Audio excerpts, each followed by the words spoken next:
मेरे प्रिय भगवान के प्रति संपूर्ण श्रद्धा भाव विश्वास रखने वाली प्रभु के भक्त जनों के श्री चरण कमलों में मैं कोटि कोटि प्रणाम करता हूँ। आज मैं आप सभी को बताने जा रहा हूँ जो परम सत्य है, ध्रुव सत्य है, अटल सत्य है। हाँ, कि कल की भगवान का असली धाम मंदिर कहाँ बनेगा। तो आप सब ध्यान से सुनिए। अभी जो यूपी के उत्तर प्रदेश के संभल में जो मुरादाबाद में है, वहां पर प्रभु का धाम बन रहा है। वह धाम असली धाम नहीं है। जैसे प्रभु श्री राम जी के जन्म अयोध्या में हुआ था, तो अयोध्या में ही उनका असली धाम बना है। इसके पहले भी था। फिर कृष्ण भगवान सदा के लिए जब द्वारिका में बस गए, तो द्वारिका में ही उनका धाम बना। उसी प्रकार कल्कि भगवान का भी धाम, जहां कल्कि भगवान जन्म लिए हैं, वही बनेगा। हाँ, बाकी सभी उनके मंदिर तो अनेक जगह पर होंगे, परंतु उनके वो मंदिर होंगे, वह धाम मंदिर नहीं होगा। धाम वही कहलाता है जहां प्रभु का जन्म हुआ रहता है, जहां प्रभु सदा के लिए वास करते हैं। जैसे बैकुंठ धाम में श्री हरि वास करते हैं, तो उन्हें बैकुंठ धाम कहा जाता है। ब्रह्मा जी ब्रह्मलोक में वास करते हैं, तो ब्रह्म धाम कहा जाता है। शिव जी कैलाश पर्वत पर वास करते हैं, तो उन्हें कैलाश धाम कहा जाता है। ऐसे तो मंदिर उनके अनेक जगह हैं। शिव जी के भी हैं, विष्णु जी के भी हैं, लक्ष्मी माता पार्वती माता के भी हैं, सबके हैं, परंतु वह धाम मंदिर नहीं कहलाता, वह केवल मंदिर कहलाता है। इसलिए जो उत्तर प्रदेश के संभल में बन रहा है, वह कल्कि भगवान का मंदिर है, वह कल्कि धाम नहीं है। कल्कि धाम तो प्रभु का वही बनेगा जहां कल्कि भगवान जन्म लिए हैं। हाँ, मैं यह वीडियो में बता भी दिया हूं कि प्रभु बिहार राज्य में जन्म लिए हैं। पूर्वी चंपारण जिला के एक गांव में, देहात गांव में जन्म लिए हैं। उसी गांव में प्रभु का कल्कि धाम मंदिर बनेगा, जो परम धाम कहलाएगा। परम धाम, उससे बड़ा इस संसार में कोई धाम नहीं है। सभी धामों का ईश्वर, सभी धामों का धाम महाधाम नहीं, महाधाम का भी धाम परम धाम। परम धाम कहलाएगा यह कल्कि परम धाम। इसलिए कल्कि भगवान के जो धाम बनाए जाएंगे, वह कल्कि भगवान स्वयं अपनी शक्ति से बनाएंगे। कल्कि भगवान के भक्त अस्तित्व एक है। कल्कि भगवान एक भगवान अस्तित्व है। इसलिए कल्कि भगवान अपने भक्त अस्तित्व में, अपने भगवान अस्तित्व से विनम्र निवेदन करेंगे कि हे प्रभु, अपना धाम बनाइए, मैं आपके धाम को देखना चाहती हूँ। वास्तव में वो परम शक्ति हैं जो उनके भक्त बनकर रहती हैं। वही पुरुष, वही स्त्री, माता सर्वेश्वरी हैं, जो भक्त बनकर, उनके शरीर बनकर रहती हैं, अपने पति परमेश्वर अस्तित्व को भगवान बनाकर रखती हैं। हाँ, तो उन सर्वेश्वरी परम शक्ति महाजोग माया, महामाया का संयुक्त अस्तित्व सर्वेश्वरी माता की इच्छा से प्रभु कल्कि उस धाम का निर्माण करेंगे। स्वयं अपने से उस धाम का निर्माण करेंगे।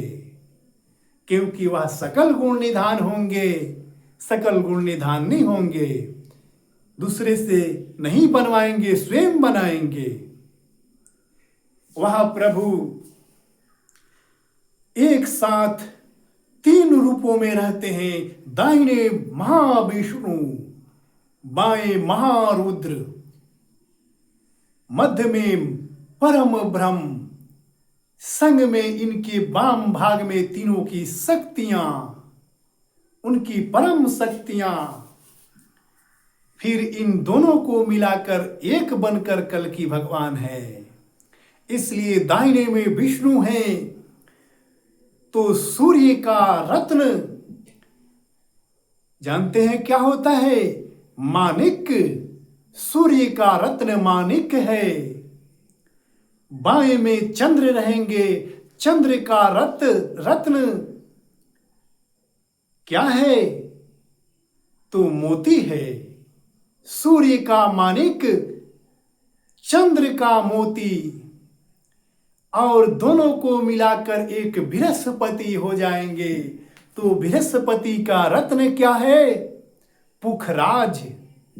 तो इसलिए प्रभु के धाम मंदिर ऐसे बनेंगे, सबसे ऊपर माणिक लगा रहेगा, अर्थात सभी जो मंदिर के प्रथम ऊपर शिखर माणिक के बने रहेंगे, बीच में पुखराज रहेंगे और सबसे नीचे मोती रहेंगे। इन तीन रत्नों से कल की भगवान के मंदिर बनाए जाएंगे। स्वयं कल की भगवान बनाएंगे, ईंटे पत्थर का, ईंट पत्थर लोहा का नहीं बनाएंगे। मेरा यह वचन लिख कर रख लीजिए, इसको गलत नहीं समझिएगा, क्योंकि ऐसा तो मंदिर बहुत जगह है। भले पुखराज मोती माणिक का नहीं है, स्वर्ण का मंदिर है, लेकिन है तो सोना का मंदिर है।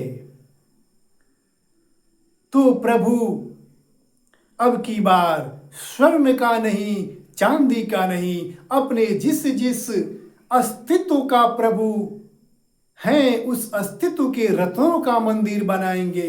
वह धाम मंदिर उसी रत्न का बनेगा जो इस संसार में अद्वितीय होगा, क्योंकि कल की भगवान भी अद्वितीय हैं। इनके जैसा इस संसार में कल की भगवान जैसा दूसरा कोई नहीं है, वो एक ही है। वही जन्मा वही अजन्मा, वही जन्मा अजन्मा का संयुक्त अस्तित्व सकल गुण निधान, सकल गुण निधानी है। इसलिए जन्मा तत्व सूर्य तत्व माणिक, अजन्मा तत्व चंद्र तत्व मोती, दोनों को मिलाकर एक पुखराज, जन्मा अजन्मा का संयुक्त तत्व।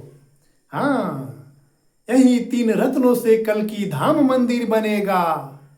यह आप लिख कर रख लीजिए, समय आने पर आप अवश्य देख लेंगे कि क्या चीज से, किस रत्न से, किस वस्तु से प्रभु का धाम मंदिर बना है और कहाँ बना है। जब ये समस्त कलयुग का, ये समस्त माया रूपी ये संसार का विनाश हो जाएगा, तब यह कल की धाम मंदिर बनेगा। जो इस संसार में कलयुग के बाद सतयुग में केवल एक ही धाम मंदिर रहेगा, एक ही धाम मंदिर की पूजा होगी, बाकी किसी धाम की पूजा नहीं होगी इस धरती पर। केवल सिर्फ कल की भगवान की ही पूजा होगी, क्योंकि सभी कल की भगवान जैसा बनकर स्वयं को जान जाएंगे कि एक ही कल की है जो संपूर्ण है। इसलिए हम दूसरों की पूजा क्यों करें? दूसरों की पूजा करने वाले, अनेक अनेक देवी देवताओं भगवान की पूजा करने वाले इस धरती पर तो बचेंगे ही नहीं। वही बचेंगे जो परम ब्रह्म ज्ञानी बन जाएंगे, कल्कि के समान हो जाएंगे, उनके जैसा हो जाएंगे, वही बचेंगे।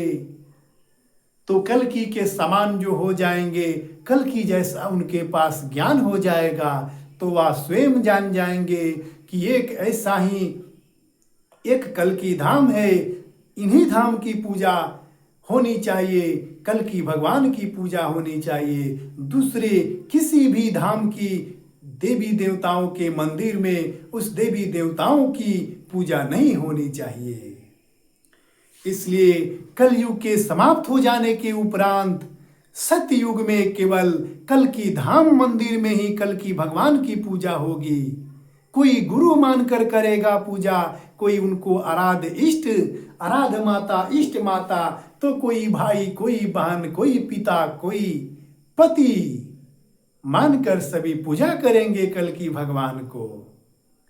इसलिए आप सब यह गांठ बांध लीजिए, लिख कर रख लीजिए कि कल की धाम मंदिर बिहार राज्य के पूर्वी चंपारण मोतिहारी जिला के प्रभु जिस गांव में जन्म लिए हैं उसी गांव में ही बनेगा। इस परम ब्रह्म वाक्य को मिटाने वाला इस ब्रह्मांड में कोई न पैदा हुआ है और न ही कोई होगा। हाँ, इसलिए इस मेरे वचन को आप अहंकार नहीं समझिएगा। यह मेरे प्रभु के प्रति यह समर्पण भाव का, यह सच्चा प्रभु का वचन बोल रहा है। इसलिए हम आप सभी से इस वीडियो में विनम्र निवेदन करके आपसे विदा लेना चाह रहे हैं कि इस ब्रह्म ज्ञान चैनल को सब्सक्राइब कीजिए, लाइक कीजिए, शेयर कीजिए, ताकि कल की भगवान के बारे में, उनके ज्ञान के बारे में, सनातन ज्ञान के बारे में, सनातन धर्म के बारे में पूरे संसार में यह ज्ञान फैल जाए। पूरे संसार के सभी प्रभु के भक्तजन यह बात को जान जाए, इस ज्ञान को जान जाए। हाँ, आप सब्सक्राइब करेंगे तो आप भी जान जाएंगे, आपके पास सभी वीडियो इस ब्रह्म ज्ञान चैनल का पहुंच जाएगा। और जब शेयर करेंगे तो पूरे संसार में पहुंच जाएगा। सभी इस ज्ञान को पाकर धन्य हो जाएंगे। इसलिए अब हमें इस वीडियो में विदा दीजिए। हम आपसे अगले वीडियो में मिलेंगे। तब तक प्रणाम।